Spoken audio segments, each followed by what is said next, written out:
What if I told you that the secret to your absolute peak athletic performance isn't in some new workout plan or a fancy supplement, but that it's been inside you this whole time? Well, today we're going to dive into how your personal DNA might just be the ultimate key to unlocking what your body is truly capable of. We've all heard it, right? Push harder, go longer, no pain, no gain. But what if that generic advice is actually the very thing holding you back?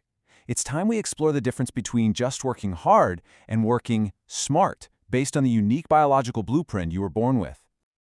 We are standing on the edge of a massive revolution in personal fitness. For decades, training was all about following the leader or jumping on the latest fad. But the science is crystal clear now. That whole one-size-fits-all model, it's broken. The future is all about personalization, right down to our cells. And here's the most exciting part. This secret isn't some expensive gadget or an impossible diet. It is literally woven into every single cell of your body. We are talking about your genetic code. And it's about time we reframe genetics not as some kind of limitation, but as the most powerful performance tool you'll ever have. So let's get into the science of it. It really all comes down to that age-old debate. You know the one. Are great athletes born or are they made? Is it nature, what you inherit, or is it nurture, how you train? Well, the answer is a pretty fascinating mix of both. I want you to think of it this way. Nature, your genes, deals you a hand of cards. That's your biological potential right there. But nurture, that's your training, your nutrition, your whole mindset. That's how you play that hand. To win the game of peak performance, you absolutely 100% need both. Okay, so how do we actually read that genetic hand of cards? Well, we look for something called genetic markers. You can think of these as little signposts, maybe like highlights in your DNA sequence. They don't seal your fate, but they do point towards your natural tendencies and what you're predisposed to be good at. And these markers can tell us so much. They can give us a hint as to whether you're naturally better suited for a marathon or a 100-meter dash. They can give us clues about your muscle fiber type, how efficiently your body uses oxygen, and even how quickly you might bounce back after a really tough workout. It's amazing stuff. All right, so this all leads to the big question, doesn't it? With all these genetic markers for power and endurance, does that just mean some people are born with it and, well, others aren't? The science is very clear on this, and honestly, the answer might surprise you. The answer is a huge, resounding no. Your genes are not your destiny. Here's the best way to think about it. Your DNA is like the architect's blueprint for a house. It shows what's possible, the absolute peak of what can be built. But you're the builder. You're the one who has to put in the work, the training, the nutrition, the rest, to actually construct that house and reach your full potential. Okay, so we have the blueprint. Now what? Well, now we use it to build a smarter, more effective way to train.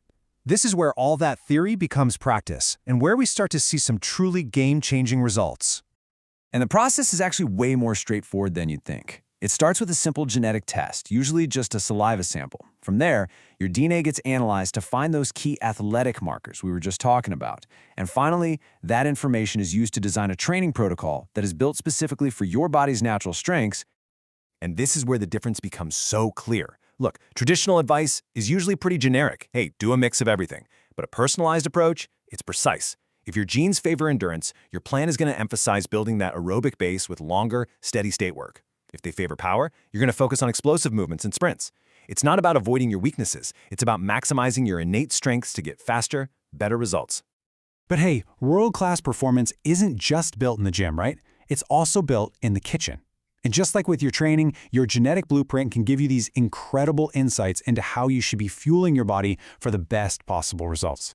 So, for example, let's take a look at a sample profile for someone with a strong genetic tendency for endurance. Their optimal fuel mix might lean way more heavily on carbohydrates to fuel those long efforts. Now, someone with a power profile, they might need a totally different ratio to really optimize muscle repair and growth. See the difference? And it gets even more detailed than that.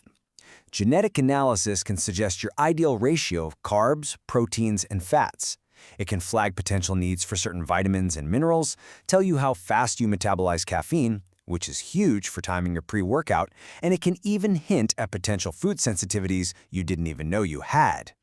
So we can already use our genes to train smarter and eat better. But what's next? What's on the horizon? Because this science is moving at an incredible speed, and it's starting to raise some really profound and frankly challenging questions. I mean, just look at the progression here. It's stunning. Just 2 decades ago, we were only just identifying the first links between genes and athletic ability. In the 2010s, commercial tests became a thing. Today, personalized plans are common. But that question mark at the end, that's where things get really interesting, and maybe even a little controversial. The next frontier is a technology you've probably heard of, CRISPR. And it represents a monumental leap from simply reading our genetic blueprint to having the ability to actually rewrite it. To put it simply, gene editing tools like CRISPR give scientists the ability to make incredibly precise changes to DNA. The potential is just staggering, from curing genetic diseases to, yes, potentially enhancing athletic traits like muscle growth or oxygen capacity or recovery speed permanently. And this right here leads us to the ultimate question. It's a question that goes way beyond science and into the realm of ethics.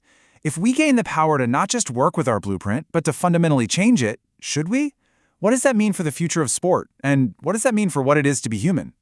While those huge ethical questions are out there, the crucial takeaway for us, right here, right now, is this. Understanding your genetics isn't about discovering your limits. It's about discovering your unique advantages. Your genes don't tell you where the finish line is. They just show you the smartest way to get off the starting line.